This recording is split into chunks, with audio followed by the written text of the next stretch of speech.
is about another hero of mine, a guy named Nathan Winograd. Nathan Winograd went to work for the SPCA of San Francisco. Number 2 guy there. His boss looked at the statistics and realized that 4 million dogs and cats were murdered, not put to sleep, but actually murdered every year by humane shelters around this country. That humane shelters were started originally in New York to get stray dogs and cats off the street. Not to let families have adoptions around Easter, but no, to get them off the street, whatever happened to them, the city would pay you money. And Nathan and his boss looked at this and said, this cannot stand. We're taking, within 24 hours of taking them off the street, we're just killing all these animals. They committed, there's that word, to make San Francisco a no-kill shelter. And the insider community freaked out. That's completely unacceptable. When they went to the San Francisco board to get a law passed that would permit them to do this, members from humane societies across the country flew to San Francisco to testify against them. How dare you? It can't be done. It's the wrong thing to do. But they persisted. And Nathan reached out, not to the insiders, but to the outside community, raised more money than had ever been raised by any humane shelter.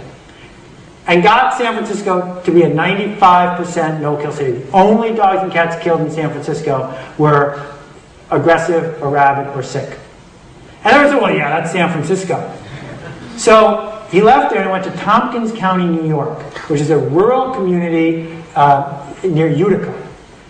Poor, not yuppie, no budget, running a tiny animal shelter.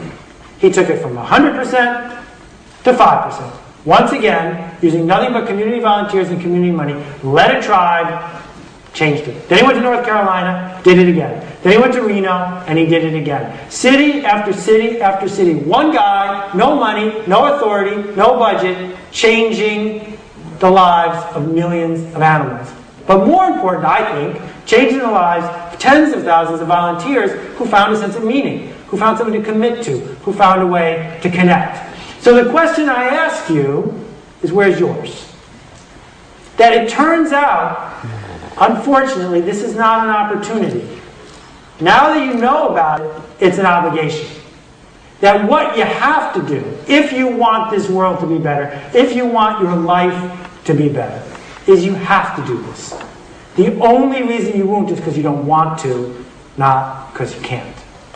And I'm betting, with all the hoops you had to go through to get here, with all your enthusiasm, with all your smarts, that it's you, the people in this room, who can be that. Thank you for your attention.